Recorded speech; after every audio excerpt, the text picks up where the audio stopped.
G. Patnubay at gabay ng magulang ay kailangan sa mga batang manonood. Heto na ang kwento ng walang hanggang pagmamahalan sa ikaw lang ang mamahalin. Hatid ng Sunsilk with Nano Complex at Bonax 3-in-1.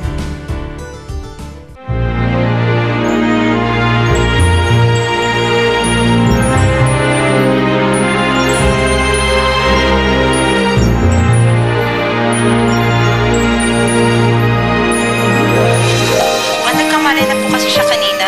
Hinahanap po niya si Sir Ferdinand. Benito, magkita tayo. Oh! Sino ka dito? Mabili na, Sir Charles! Buhay ka. Anong ginawa sa'yo ni Mang Badong? Nilo niya ako sa bangin eh. Pero may tumulong sa akin.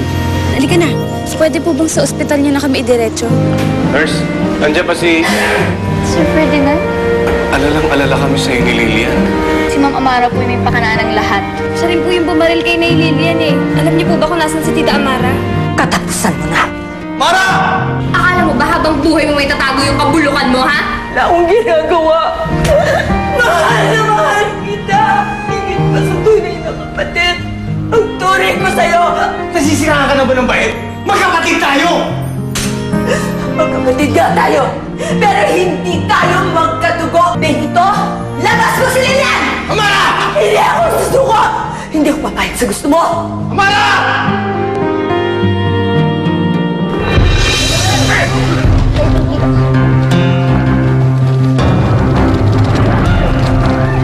Benito, sasakyan mo!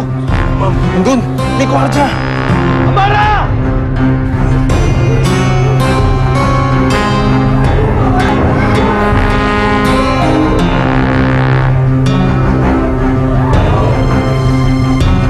Pasok mo dyan! Sa ambulansya! Ferdinand!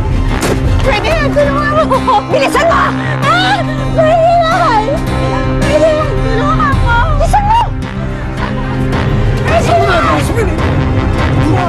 Benito, ano ka ba? Hindi ko sa'yo sinabi saktan mo si Ferdinand! Ma'am, maabutan tayo ng pulis! Tayo na! Dali!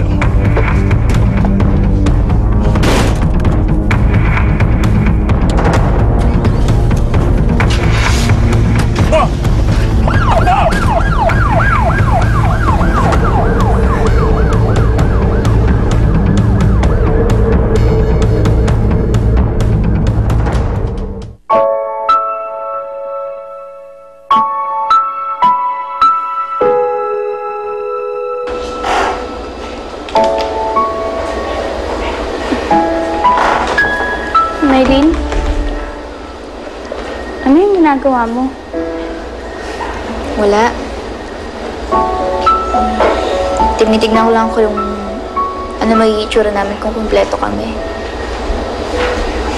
Para kahit man lang dito sa picture, buo kami. Bilang pamilya. Ikaw talaga. Nagsisenti ka na naman eh. Alam mo, Clarissa, mas maswerte ka sa akin. Kasi ikaw, nakasama mo sila ng mas matagal. Masaya kayo.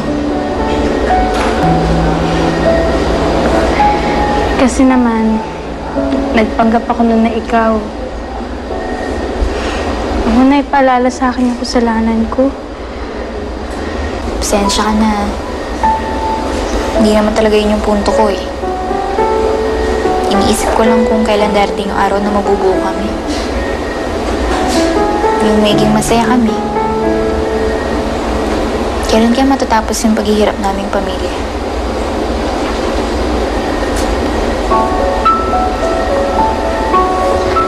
Matigilan mo na nga yung pagdadrama. Isipin mo na lang na lahat na nangyayari sa pamilya nyo ngayon, may kapalit na magandang pangyayari. Tsaka alam mo, kapag naglungkot ka ng naglungkot, magugutom ka. Kaya kung ako sa'yo, ikain mo na lang. Alam mo, ikaw, palabiro ka pa rin. Sige, halika na nga. Sumabi na tayo kay Itay. Alam mo, mas mabuti siguro kung kayong dalawa na lang. Baka kasi mawalan pa ng gana si Sir Ferdinand eh. Galit yun sa akin, di ba? ka ba? Lilipas din ang galit nun. Tsaka, di ba nag-sorry ka na? Mabait naman si Ite eh. Tsaka, hindi ka naman naiba sa kanya.